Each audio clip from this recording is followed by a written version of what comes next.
சேர்த்துட்டு பால் வந்து நல்லா சூடாக இருக்கணும். நம்ம அப்படியே அப்படியே ஆற்றி அப்படியே குடிச்சிடலாம். உங்களுக்கு இனிப்பு தேவைப்பட்டுச்சுன்னா நாட்டு சக்கரை கொஞ்சம் சேர்த்துக்கோங்க. Hello friends, welcome to Sasthika kitchen. இன்னைக்கு நம்ம கிச்சனில் முளைக்கட்டின ராகி சாக்கோ மால்ட் ரெடி பண்ணலாம். இதை எப்படி செய்யலாங்கிறத பார்க்கலாம். பொதுவாக வந்து ஹார்லிக்ஸ், பூஸ்ட் இந்த மாதிரி நம்ம வந்து குழந்தைகளுக்கு வந்து பால் ஆற்றி கொடுக்கறதுக்கு இந்த மாதிரி நம்ம வீட்டிலேயே ரெடி பண்ணி கொடுத்துட்டா குழந்தைகளே விரும்பி குடிப்பாங்க. அவங்க உடம்புக்கு ரொம்ப ஆரோக்கியமாக இருக்கும். ஹாஸ்டலில் போகிற குழந்தைகளுக்கு கூட இந்த மாதிரி மால்ட் பவுடர் நீங்கள் ரெடி பண்ணி கொடுத்துட்டிங்கன்னா அவங்க பால் வந்து சூடாக இருக்க பாலில் அப்படியே ஆற்றி குடிச்சுக்கிடுவாங்க. இல்லைனா சுடுதண்ணி கிடச்சா சுடுதண்ணிலையுமே போட்டு ஆற்றி குடிச்சா நல்லாயிருக்கும். உடம்புக்கு வந்து ரொம்ப ஆரோக்கியமானது. இந்த மால்ட் பவுடரை வச்சு சுடுதண்ணி விட்டு பிணைஞ்சு லட்டு மாதிரி கூட செஞ்சு சாப்பிடலாம். இதை வந்து எப்படி செய்யலாங்கிறத பார்க்கலாம். இந்த சாக்கோ மால்ட் பண்ணுறதுக்கு நம்ம முளைக்கட்டின ராகி எடுத்துருக்கிறோம். ராகி வந்து நம்ம இந்த 2 கப்பு மாவு 2 கப்பு ராகி எடுத்தோம்னா அதே அளவுக்கு நம்ம நட்ஸு சேர்த்துக்கலாம். பாதாம் பருப்பு, முந்திரி பருப்பு, பிஸ்தா பருப்பு எடுத்துருக்குறோம், மக்கானா எடுத்துருக்குறோம். இது 4மே சேர்த்து 2 கப்பு அளவு எடுத்துக்கிறோம். ஏலக்காய் வந்து ஒரு 4 ஏலக்காய் எடுத்துருக்குறோம்.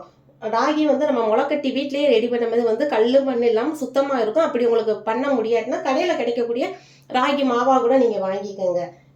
இந்த முளைக்கட்டின ராகி மாவு வந்து எப்படி செய்யலாங்கிறத நம்ம ஏற்கனவே நம்ம சஸ்தியா கிச்சனில் போட்டிருக்கோம். இப்போ நம்ம ராகியை வந்து வறுத்தரலாம். உங்களுக்கு அடுப்பு வந்து மீடியம் ஃப்ளேம்லேயே வச்சு வறுத்து எடுக்கலாம்.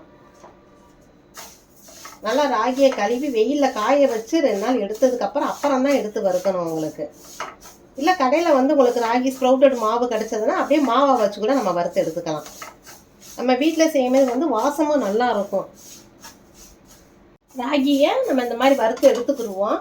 இப்படி கை நம்ம தொட்டு பார்த்தோம்னா சூடு தாங்குற அளவுக்கு இருக்கணும். நல்லா வாசம் ஜம்முன்னு வரும். இப்போ இதை எடுத்து மாற்றிட்டு நம்ம அடுத்து வந்து நட்ஸை வறுக்கலாம். இப்போ நம்ம பாதாம் பருப்பு எடுத்து வறுத்துருவோம்.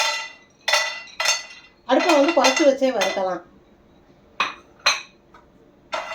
பாதாம் நல்லா வறுத்துருச்சு பாருங்க. நல்லா சத்தம் கேட்கும் பார்த்தீங்கன்னா. இப்படி எடுத்து நம்ம உடைச்சோம்னா வந்து உடைக்கிற மாதிரி வரணும்.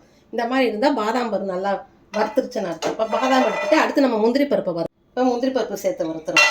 தனித்தனியாக நம்ம வறுத்தோம்னா தான் உங்களுக்கு வந்து நல்லா வறுபடும். உங்களுக்கு நட்ஸ் எல்லாம் ஒன்றா போடும்போது ஒன்று நட்ஸு நல்லா வறுத்து இன்னொன்று வந்து நல்லா வறுபடாமல் இருக்கும். இதான் அடுப்பை குறைச்சி வச்சே வறுக்கலாம். இப்போ முந்திரி பருப்பு நல்லா வறுத்துருச்சு உங்களுக்கு. இப்போ இதை எடுத்துட்டு நம்ம அதை கடைசி எடுத்து வச்சுருந்த பிஸ்தா பருப்பை வறுத்துருவோம்.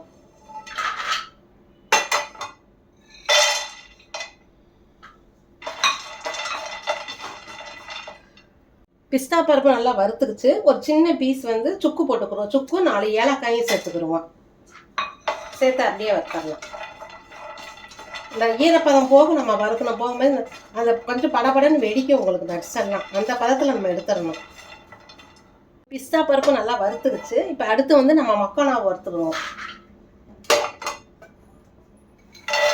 அடுப்பு குறைச்சி வச்சே வறுக்கலாம்.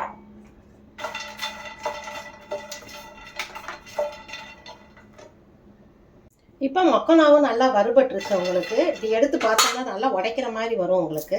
அப்போ நம்ம அடுப்பு ஆஃப் பண்ணிடுவோம். இப்போ இது நல்லா ஆற வச்சு நம்ம மிக்சியில் அரைச்சிடலாம். ராகி நட்ஸ் பவுடர்லாம் நம்ம நல்லா வறுத்து எடுத்து வச்சுட்டோம். இது நல்லா ஆறட்டும். ஆறுனதுக்கப்புறம் நம்ம மிக்சியில் போட்டு அரைச்சி எடுக்கலாம். இந்த மால்ட் பவுடர் வந்து 3 மாதம் வரைக்கும் உங்களுக்கு கெட்டு போகாது. வெளியே நல்லா பாட்டிலில் ஸ்டோரேஜ் பண்ணி வச்சு கூட நம்ம யூஸ் பண்ணலாம். ராகி தனியாக நம்ம மிக்சியில் போடுவோம், நட்ஸை தனியாக நம்ம மிக்சியில் போடுவோம். போட்டு அப்படியே சளிச்சு பவுடரை மால்ட்டாக எடுத்துக்கிடுவோம்.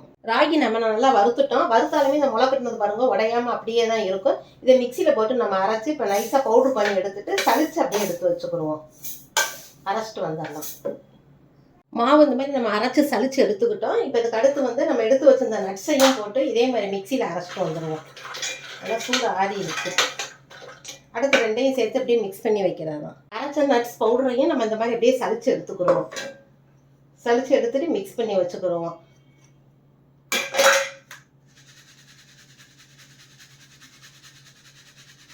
சளிச்சு எடுத்துட்டு அந்த கப்பி இருக்கிறத வந்து திருப்பி கூட மிக்சியில் ஒரு அடி அடித்தோம்னா நல்லா நைஸாக ஆகிடும். இப்போ நட்ஸும் ராகி மாவும் பாருங்கள் நல்லா சாஃப்டாக இருக்குது பாருங்கள். இதில் வந்து நம்ம வந்து பனங்கல்கண்டு வந்து ஒரு 5 ஸ்பூன் எடுத்துக்கிடுவோம். கொக்கோ பவுடர் வந்து 1 ஸ்பூன் மட்டும் எடுத்துக்கிடுவோம். உங்களுக்கு அன்சால்டட் அது கொஞ்சம் கசப்பாக இருக்கும். அதனால் வந்து நீங்கள் கொஞ்சம் மட்டும் போட்டால் போதும். இதை வந்து மிக்சியில் ஒரு அடி அடிச்சுட்டு அப்படியே நம்ம மிக்ஸ் பண்ணிட்டோம்னா நமக்கு ராகி சாக்கோ மால்ட் ரெடி ஆகிடும். அப்படியே சூடான பாலில் சூடான தண்ணியில் ஊற்றி நம்ம அப்படியே கூட குடிக்கலாம். ராகி சாக்கோ மால்ட் பவுடரை வந்து ஒரு 2 ஸ்பூன் சேர்த்துக்கிடுவோம். உங்களுக்கு சேர்த்துட்டு பால் வந்து நல்லா சூடாக இருக்கணும். நம்ம அப்படியே ஆற்றி அப்படியே குடிச்சிடலாம். உங்களுக்கு இனிப்பு தேவைப்பட்டுச்சுன்னா நாட்டு சக்கரை கொஞ்சம் சேர்த்துக்கோங்க. குழந்தைகளுக்கு கொடுக்கும்போது கொஞ்சம் நீங்கள் ஃபில்டர் பண்ணி கொடுத்துட்டீங்கன்னா குழந்தைகளும் குடிச்சுக்கிடுவாங்க. பெரியவங்க அப்படியே குடிச்சிடலாம். குழந்தைகள்லேருந்து பெரியவங்க வரைக்கும் விரும்பக்கூடிய பானம். ரொம்ப டேஸ்ட்டு வந்து ரொம்ப நல்லாயிருக்கும், உடம்புக்கு ரொம்ப ஆரோக்கியமானதும் கூட. ராகி சாக்கோ மால்ட் இந்த மாதிரி பண்ணி பாருங்கள், டேஸ்ட்டு ரொம்ப நல்லாயிருக்கும். குழந்தைகள்லேருந்து பெரியவங்க வரைக்கும் எல்லாருமே விரும்பி குடிப்பாங்க. உங்களுக்கு சஷ்டிகா கிச்சனை பிடிச்சிருந்தா லைக் பண்ணுங்கள், ஷேர் பண்ணுங்கள், சப்ஸ்கிரைப் பண்ணுங்கள். Okay, by.